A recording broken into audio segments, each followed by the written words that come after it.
it's Angel with MakingBabyTaylor, and today I'm here to talk about how to transition your child to sleeping in their own bedroom. This is part of a collab with some other members of YouTube Mommy Meetup, and down below in the description be sure to click on the link there to the playlist so you can see all the other moms and their ideas on how to transition their children so that you can find something that might work for you. But today I'm going to talk about what we did with our son Kaladin, who is now 4.5. He'll be 5 in late November. And we're doing this exact same process right now with our daughter Kerrigan, who just turned 2 in June.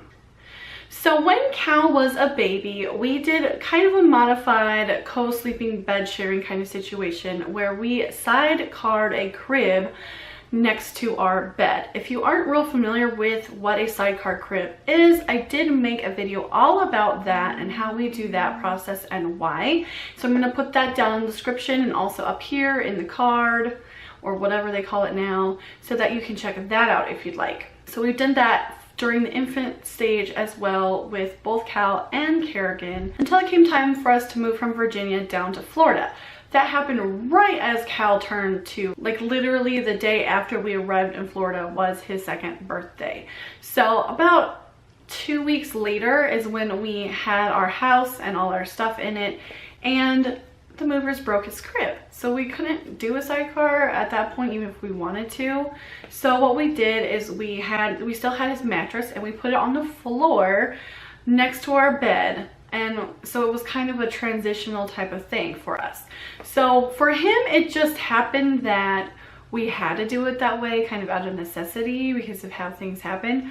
But it actually really worked really well. And looking back on it, I think that was a wonderful way for us to slowly transition him to his own bed and his own room without feeling like we were pushing him before he was ready. So it was a very gradual process for him. So for the first couple months after he turned 2, he would sleep on his bed there next to the bed. And around that same time as when he night weaned, he stopped waking up to nurse, and eventually he weaned entirely because I had lost my milk due to my pregnancy with Kerrigan. So he just didn't see the point anymore, I guess. So he just stopped nursing altogether. So then he would sleep all night without waking up on that bed on the floor next to us, but still his own space. Now fast forward to right before Kerrigan was born. He had just turned 2.5, and we got him a Mickey Mouse toddler bed, and we set it all up in his room, and he was really excited about this Mickey Mouse bed. So we got it set up hoping that he would want to sleep there so that we wouldn't have to worry about there being enough space for all 4 of us, and of course for being safe for Kerrigan. So we set up the bed, and he was so excited that first night that we had it set up that he wanted to sleep in it. So he did. He slept in it, and I don't even think he woke up. If he woke up, it was like once, but I don't think he did. I think he slept all night. And the next night and the next night, he was so excited about his Mickey bed. It was a completely smooth and tear-free transition into his own bedroom. There were some times that I would find him in weird places, like the night that I went into labor and we needed to wake him up to take him to the hospital. He was actually across the room sleeping in his little Pottery Barn armchair thing that Justin's grandparents got him for Christmas, a few months before that. So that kind of scared me when I went to his bed and he wasn't there and he was in his chair. There was another time that I woke him up in the morning so we could take Justin to work so we could have the car, that he was sleeping under his bed, on the floor under his bed with his feet sticking out. That was pretty funny too. But for the most part, he slept in that bed without any issues up until now, and he's 4.5. So 2 years now he's been sleeping in his own room. We haven't had any problems with that. He goes right to bed. He doesn't fight it. In fact, now that he's older, now he completely does the whole thing himself. He changes into his pull-up. He's been potty trained for a year, but he still has trouble with bedwetting, so he wears a pull-up to bed. So he'll change into the pull-up, he'll go and brush his teeth, and he'll go upstairs and go to sleep all on his own. He's so independent, which is really wonderful. And that's exactly why I've wanted to do things the way that we have, because not only has it worked for us, not only has it worked for our kids and been the most peaceful and less stressful way for us to do these things, but it's because in the long term we're wanting to foster independence in a healthy way. We want our kids to be independent when they're ready to be independent, instead of pushing them into it when they're not and having them be insecure because they weren't ready. So they know that we're there for them when they need us, and so that has helped them be able to be independent and be truly independent and feel secure and happy in that, and that has really worked well for us.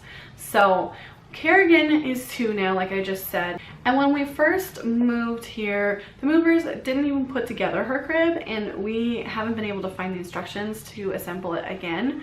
So we just kind of were all bed sharing in our king bed, the 3 of us together, but it wasn't very much room. And there were many times that I come up to go to bed and she's like sprawled out all over my half of the bed. It was really hard for me to get into bed, get situated. I would always wake her up every time, just trying to get into bed. It just disturbed all of our sleep. So I'm like, this isn't working. So I was like, you know what? She's just now turning 2. That was the same time that we put Cal in his own mattress next to our bed. He had his own space.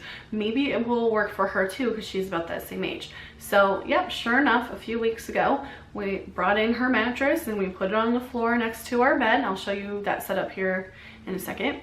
We put it down there, and so I nursed her to sleep, and then I said, okay, now it's time to sleep in your pretty princess bed.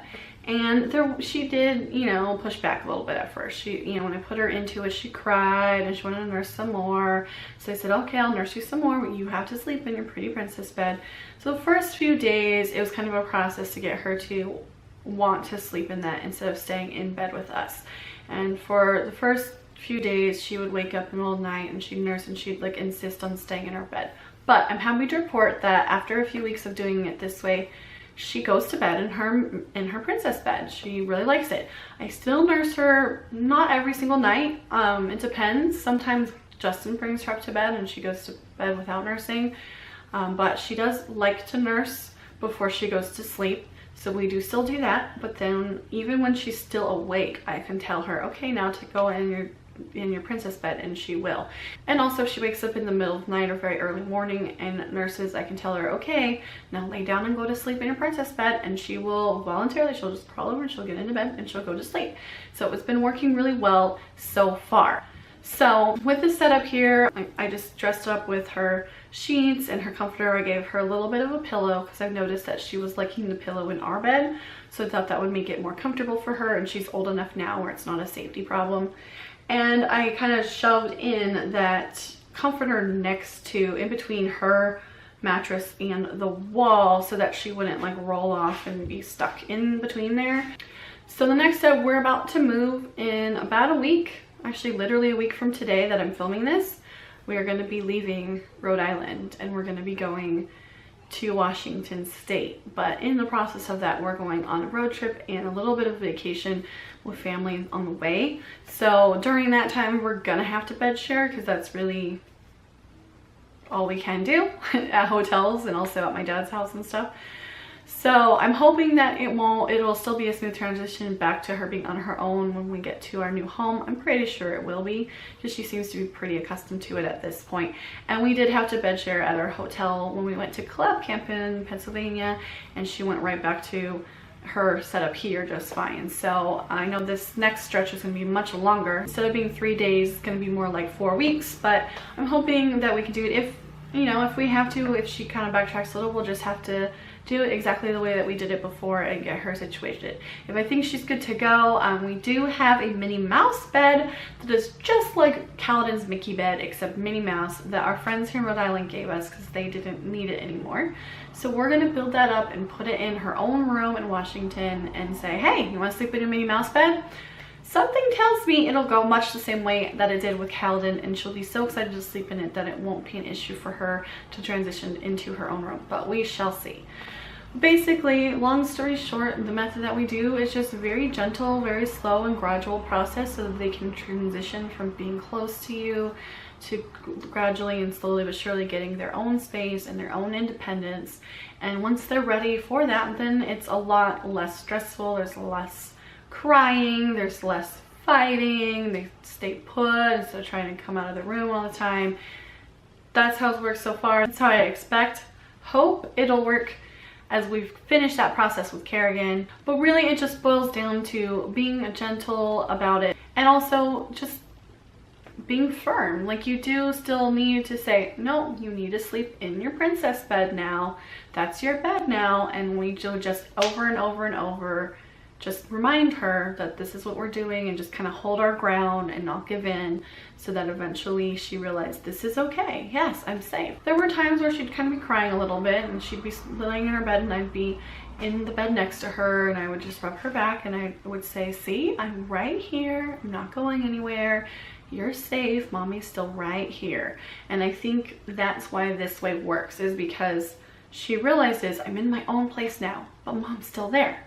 And then when we get her into her room, I'm in my own room now, but Mom's still right there down the hall. So as a gradual process, they realize that they're still safe and you're still close by, and it'll still be okay. And that's why it works for us. I hope that those tips helped you at all. Maybe it's something that will work for you. If not, that's okay. Everybody's kids are different. Even our two kids, even though they're very similar in many ways, they're still two different people.